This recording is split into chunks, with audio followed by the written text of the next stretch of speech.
প্রিয় দর্শকবিন্দুরা, আপনারা দেখছেন বাংলার কৃষক চ্যানেল। আর আজকের এই ভিডিওর মাধ্যমে আজকে কি আলুর বাজার চলছে আজকের দিনে পশ্চিমবাংলার বিভিন্ন প্রান্তে কি আকারের আলুর বাজার চলছে মাঠে চাষিদের ভাইদের জন্য। আর হোলির পরে কিন্তু সেরকমভাবে কিন্তু কোনো আমি আপডেট জানাইনি আপনাদেরকে, মানে এই হোলির পরে এখন কি আকারের বাজার চলছে, মানে চাষি ভাইদের জন্য মাঠ প্রতি কী আকারের দাম চলছে সেটি নিয়েই আজকের এই ভিডিও। পশ্চিমবাংলার বিভিন্ন প্রান্তে কী বাজার চলছে সেটি নিয়েই আজকে আপনাদের সামনে তুলে ধরছি। আর আমাদের এই বাংলার কৃষক চ্যানেলে যদি নতুন এসে থাকেন, অবশ্যই আমাদের এই চ্যানেলকে সাবস্ক্রাইব করে পাশে থাকা বেল আইকনটি অল করে যাবেন, যাতে আপনার কাছে চাষি সম্পাদীয় প্রত্যেকটা জিনিস আপনাদের সামনে প্রথমে আসে। আরেকটি কথা, আমি কিন্তু শুধু আলুর বাজার নিয়ে কিন্তু ভিডিও করি না। আমার মেন হচ্ছে চাষির যে কোনো উপার্জনই, মনে করেন ফসল থেকে শুরু করে কতদিনে আপনি কি করবেন, এগুলোই আমি আপনাদের সামনে তুলে ধরি এই চ্যানেলের মাধ্যমে। আপনারা ভিডিওগুলো অনেকেই দেখেছেন, হয়তো অনেকে দেখেননি। তো যাই হোক, আজকে কী বাজার চলছে সেটি আপনাদেরকে জানাবো। আজকের বাজারে চলছে কোচবিহারের তুফানগঞ্জে জ্যোতি আলুর 50 কেজির প্যাকেট। এখানে দাম রয়েছে 500 থেকে 525 থেকে 550। এদিকে পশ্চিম বর্ধমানে বাজার চলছে, যেখানটাতে জ্যোতি আলুর বাজার চলছে।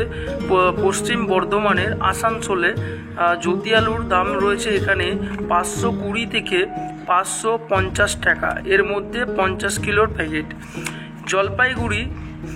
জলপাইগুড়ি থেকে আলুর দাম চলছে এখানটাতে 500 থেকে 550, এর মধ্যে এখানকার কিন্তু বাজার রয়েছে। এদিকে পুরুলিয়ায় কিন্তু একটু বাজারটা কম রয়েছে, সেখানটাতে 490 থেকে 520 টাকা, এর মধ্যেই ঘোরাফেরা করছে। এদিকে পশ্চিমবাংলায় বাঁকুড়ার বিষ্ণুপুরে এখানটাতে জ্যোতি আলুর দাম রয়েছে 510 থেকে 520 টাকা। এদিকে মেদিনীপুরে আজকে বাজার রয়েছে, পশ্চিমবাংলার মেদিনীপুরে এখানকার বাজার রয়েছে 530 থেকে 550 টাকা। এদিকে মেদিনীপুরের ঘাটালের দাম রয়েছে 520 থেকে 540 টাকা। মেদিনীপুরের ঘাটালে 520 থেকে 540 টাকা, এর ভিতরে ঘোরাফেরা করছে।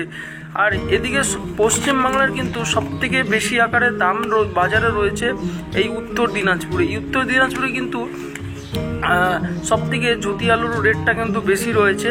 এখানটাতে জ্যোতি আলুর রেট চলছে 50 কিলোর প্যাকেটে 550 থেকে 560 টাকা, এর মধ্যে কিন্তু ঘোরাফেরা করছে। এই হলো পশ্চিমবাংলার কিছু প্রান্তের আমি আপনাদের সামনে তুলে ধরতে পারলাম। হয়তো আপনাদের জেলাও অথবা আপনাদের আশেপাশের যদি আমি বাজার যদি এই ভিডিওর মাধ্যমে না বলে থাকি, তো অবশ্যই আপনারা কমেন্ট করুন। আমি চেষ্টা করব আপনাদের বাজার কী আকারে চলছে সেটি আমি আরেকটি নেক্সট ভিডিওতে আপনাদের সামনে যাতে তুলে ধরতে পারি। আর এই হলো আজকের ভিডিওটি আমার। আর এবার কিন্তু বাজারটা একটু হলেও কিন্তু বেড়েছে আলুর বাজার, আর আশা করা যায় আলুর বাজার আরও উঠতে পারে, কারণ এখনও সেইভাবে কিন্তু বাইরে এখনও আলু সেইভাবে যাচ্ছে না আমাদের পশ্চিমবাংলার থেকে। যখনই আলু বাইরের দিকে যাবে তখনই কিন্তু আশা করা যায় আলুর রেটটা আর একটু হাই হতে পারে। আর দ্বিতীয়ত, এবার কিন্তু এখন এই সময় কিন্তু আলুর বাজারটা অত একটা খারাপ না, মোটামুটি একটি রেটের মধ্যে চলছে। কিন্তু কিছু জায়গায় কিন্তু আলুগুলো এখনও জমিতে রয়েছে, কারণ সেখানটাতে কিন্তু ঠিকভাবে পাইকারগুলো পৌঁছাচ্ছে না, অথবা পাইকার আছে তারা কিন্তু সেইভাবে কিন্তু এখনও পর্যন্ত আলু কিনছেন না তারা। কিন্তু আশা করা যায় কিন্তু আলুর একটি ভালো দাম আমরা দেখতে পারবো, আশা করা যায়।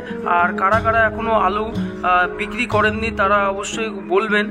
আর যারা এখনও আলু হিমঘরে উঠাইছেন তারাও অবশ্যই কমেন্টের মাধ্যমে জানাতে পারেন। আমরাও দেখতে চাই কতজন হিমঘরে রেখেছে, অথবা কত লোক বিক্রি করেছে, অথবা কেউ আবার এখনও হয়তো আলু তুলেনি দাম বাড়ানোর জন্য, দাম বাড়বে বলে। তারাও কমেন্ট করে এই নিচে ভিডিওতে কমেন্ট করুন, আমি দেখতে চাই কয়ে কতগুলো আলু রেখেছে অথবা বিক্রি করেছে। এই হলো আজকের ভিডিওটি, আর ভিডিওটি এখানেই শেষ করব। শেষ করার আগে আমার অনুরোধ, চ্যানেলকে নতুন এসে থাকলে অবশ্যই এই বাংলার কৃষক চ্যানেলকে সাবস্ক্রাইব করে পাশে থাকা বেল আইকনটি অল করে যাবেন, যাতে আমাদের ভিডিও আপনার কাছে সর্বশ্রেষ্ঠ পৌঁছায়।